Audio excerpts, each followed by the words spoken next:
Hello student, मैं अंकिता त्रिपाठी। आज मैं आप सबसे संस्कृत व्याकरण यानी कि संधि के बारे में मैं आप सबसे अपने पहले वीडियो में बता चुकी हूँ और दीर्घ स्वर संधि भी मैं संधि पार्ट 1 में बता चुकी हूँ। आइए हम चलते हैं गुण स्वर संधि पर। गुण स्वर संधि अर्थात जिसका सूत्र है आर्त गुणा।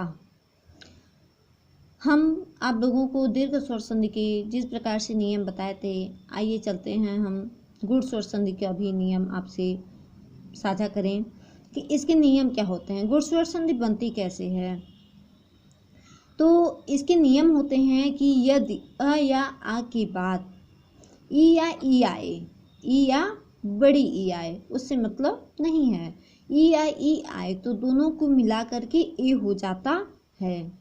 उसी प्रकार अ या आ के बाद उ या उ आए तो दोनों को मिलाकर ओ हो जाता है।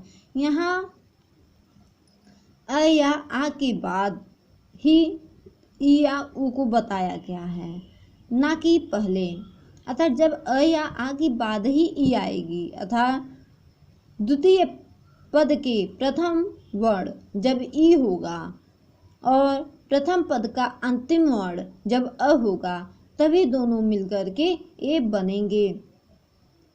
आइए हम चलते हैं आगे कि अ या आ की बाद जब री या री आए तो दोनों को मिला करके अर हो जाता है। अर जिसकी मात्रा हम आकाशी र के रूप में लगाते हैं। जैसे आप लोग नीचे उदाहरण भी देख रहे होंगे कि नर धन इंद्र, अर्थात नर धन इंद्र, हमारा र में अ छुपा हुआ है और ई, अर्थात अ की बाद ई आई है, अतः यहाँ असमान स्वर है। क्या है? असमान स्वर है, जिसके कारण यहाँ मेरा नरेंद्र हुआ है। क्यों? क्योंकि यहाँ अ की बाद ई आई है। जब अ की बाद ई आती है तो ई अपना रूप परिवर्तन करके ए का रूप धारण कर लेती है। ई ए की मात्रा के रूप में परिवर्तित हो जाती है। तो अ और ई मिलकर के क्या बन गए? ए। तो ई जब मेरा हट गया और र के ऊपर धारण कर लिया तो मेरा हो गया नरेंद्र। आइए हम चलते हैं आगे। इसी प्रकार से मेरा सत्येंद्र हुआ, सत्यधन इंद्र, अर्थात सत्य में भी मेरा अ छुपा हुआ है। अगर हम बोलें य तो अ मेरे मुख से निकलेगा। तो इस प्रकार से अ के बाद ई आई है, तो अ और ई, यहाँ अ मेरा रूप परिवर्तित नहीं होता है। हाँ, अ के बाद ई आने के कारण ई का रूप ए के रूप में, ए के मात्रा के रूप में परिवर्तित हो जाता है। तो आगे देखते हैं सत्येंद्र, सत्यधन इंद्र। यहाँ पे भी अ की बाद ई आई है तो ई अपना रूप परिवर्तन करके ए के ऊपर ए की मात्रा के रूप में परिवर्तित हो जाएगी और इसी परिवर्तन को ही हम संधि कहते हैं। तो हो जाएगा सत्येंद्र। आइए हम चलते हैं आगे। भारतेंदु जैसे है, भारत धन इंदु, अर्थात अ के बाद भी यहाँ ई आई है। हाँ, एक बात और हम आपसे साझा करें कि अगर यहाँ पे ई की जगह पे अ होता तो क्या होता? जैसे भारत धन अंधु होता। तो पहले हम आपको बता दें कि दो सार्थक शब्दों के मेल में ही संधि होती है, ना कि निरर्थक शब्दों के। तो यहाँ अंध तो पहली बात सार्थक शब्द नहीं हुआ और इंदु में होता है हाँ बूंद। तो भारत धन इंदु, इंदु जो है वह मेरा सार्थक शब्द है। तो भारत धन इंदु, तो अ के बाद मेरा ई आया है यहाँ पे, अतः यहाँ पे मेरा ई अपना रूप परिवर्तन करके ए की मात्रा के रूप में परिवर्तित हो जाएगा। तो हो जाएगा भारतेंदु। अगर ई आता तो भारतांदु होता, जिसका कोई अर्थ नहीं निकलता।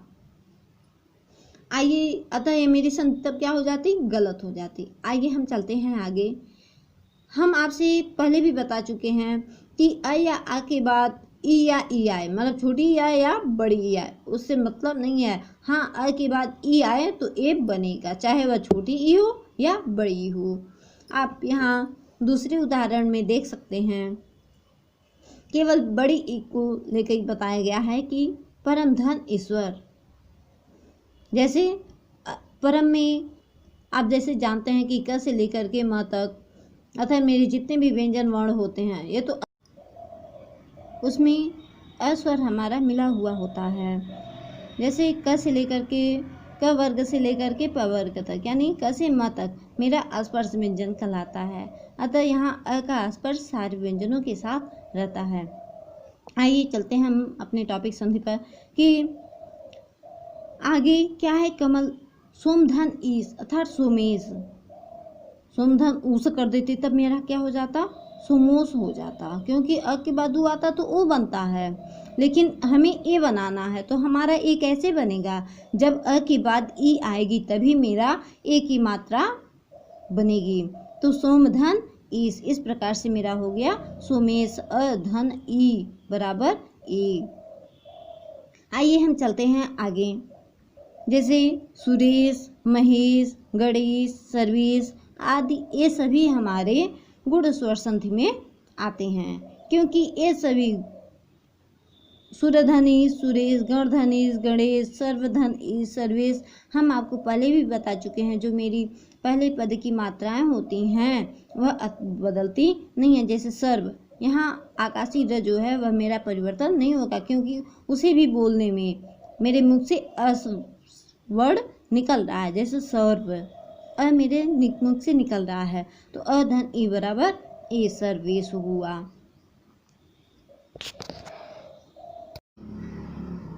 आइए चलते हम आगे नियम पे जानते हैं। जैसे महाधन ईस, यहाँ भी क्या है, आ के बाद ई आई है तो ई ही बना है, अतः ई ही अपना मात्रा हमेशा परिवर्तन करती है, और इसी परिवर्तन, इसी विकार को ही हम संधि करते हैं।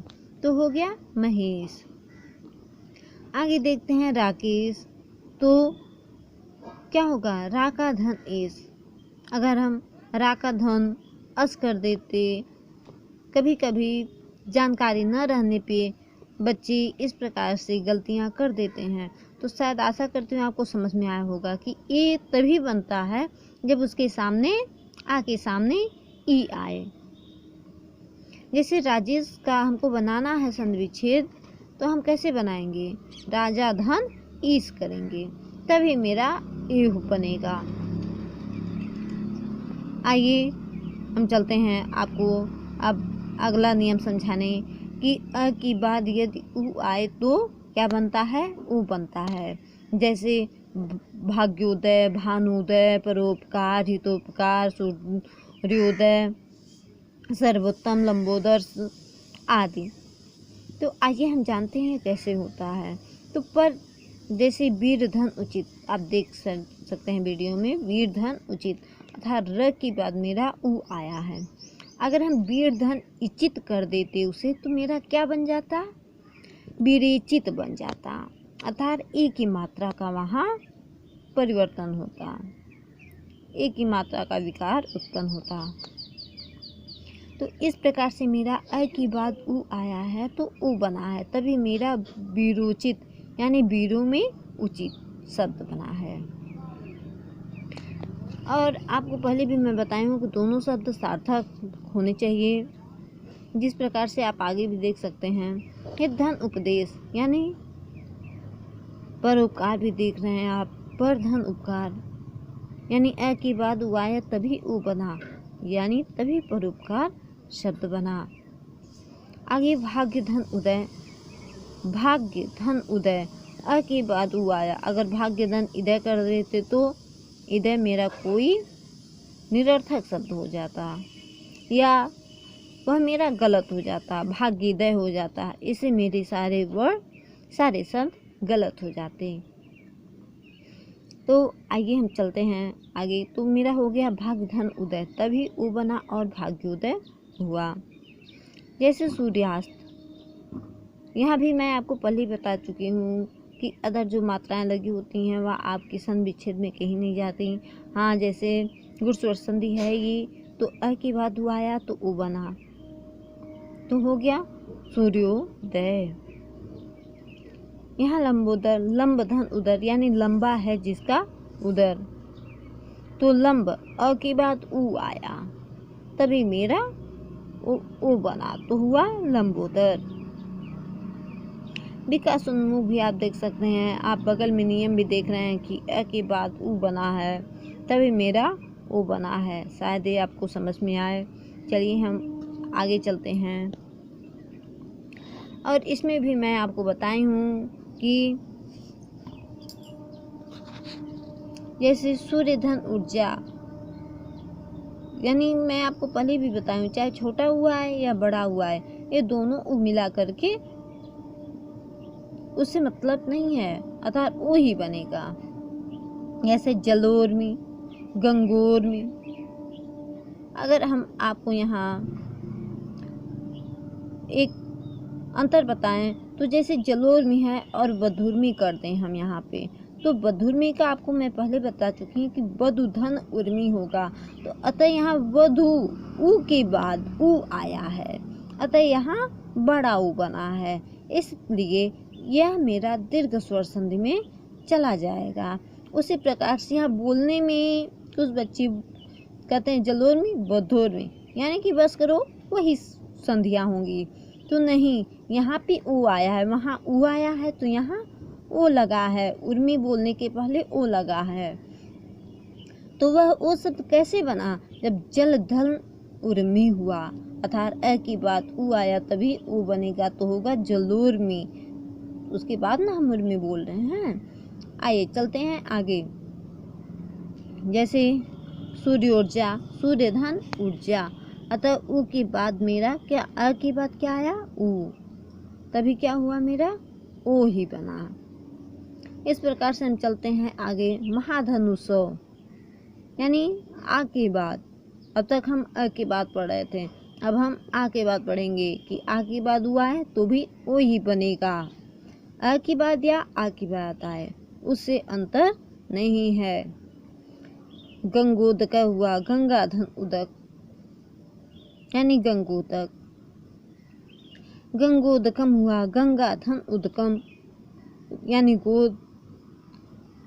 तो इदकम कर देते तो मेरा क्या होता है? गंगेदकम, जो कि गलत हो जाता है, यानी गंगा धन उदकम, गंगोदकम। आइए हम आगे चलते हैं। यहाँ भी आप देख सकते हैं कि दया धन उर्मी, यानी क्या हो जाएगा? दया धन उर्मी, आ के बाद उ आया तो उ बना, दयोर्मी। गंगा धन उर्मी, गंगोर्मी। महाधनुष्मा, महागर्मी, यानी महोष्मा। आइए हम चलते हैं आपको आगे लेके। इसके पहले मैं नियम में बता चुकी हूँ कि अ के बाद, अ या आ के बाद री आए तो अर होता है। जैसे यहाँ देवर्षि, देवधन ऋषि, यहाँ असमान स्वर आए हैं, अ के बाद री आया है तभी मेरा अर शब्द बना है, यानी जो आपका यहाँ री शाब्दिक मात्रा में दिखाई दे रहा है वह अपना रूप परिवर्तन करके अर, यानी सी पर आकाशी रूप, आकाशी र के रूप में परिवर्तित हो जाएगा। और परिवर्तन करना, वर्णों का परिवर्तन ही, वर्णों का विकार ही संधि कहलाती है। ये तो आप पहले ही जान चुके हैं। तो यहाँ अ के बाद री आया तो अ तो अपना रूप परिवर्तित नहीं करेगा, लेकिन जो री है वह अपना रूप बदलकर अर बन जाएगी, तो वह कहाँ जाएगी? आकाशी र सी पर लगेगा, तो हो गया देवर्षि। उसी प्रकार से आपका सप्तर्षि हुआ, सप्तधन ऋषि, अ के बाद री आया तो वह री कहाँ जाएगा? अर कहाँ लगेगा? मात्रा ऋषि पर, शी पर लगेगा, तो हो गया सप्तर्षि। विद्यार्थी कर दे तो क्या वह भी मेरा गुणस्वर संधि कहलाएगा? तो नहीं। क्यों? क्योंकि विद्याधन अर्थी, अर्थात इसका अगर हम संधि विच्छेद करें तो विद्या आ के बाद अर आ रहा, मतलब अ ही आ रहा है, री नहीं आ रहा है। विद्याधन अर्थी, अ के बाद, आ के बाद मेरा अ ही आ रहा है, तो जहाँ समान स्वर होते हैं वहाँ दीर्घ होता है, तो हो गया विद्या, विद्यार्थी हुआ। और तो हम बाद में बोल रहे हैं ना, पहले विद्या आ शब्द मेरा आया, तो वह आ कैसे बना, आ धन आ मिलके आ बना, तो हो गया विद्यार्थी। अतः यह मेरा दीर्घ स्वर संधि है। तो इस प्रकार से हम इनमें भेद भी जान सकते हैं। जैसे आप आगे देख सकते हैं, राजर्षि वर्षतु वर्षा धन ऋतु, यहाँ आपका वर्षा आ की मात्रा वैसे ही आपकी बनी रहेगी, बस री आपका र के रूप में परिवर्तित हो जाएगा, त पर आकाशी र बन जाएगा, तो वर्षा और तु बन जाएगा। आशा करती हूँ आपको ये वीडियो समझ में आए होंगे जी। धन्यवाद।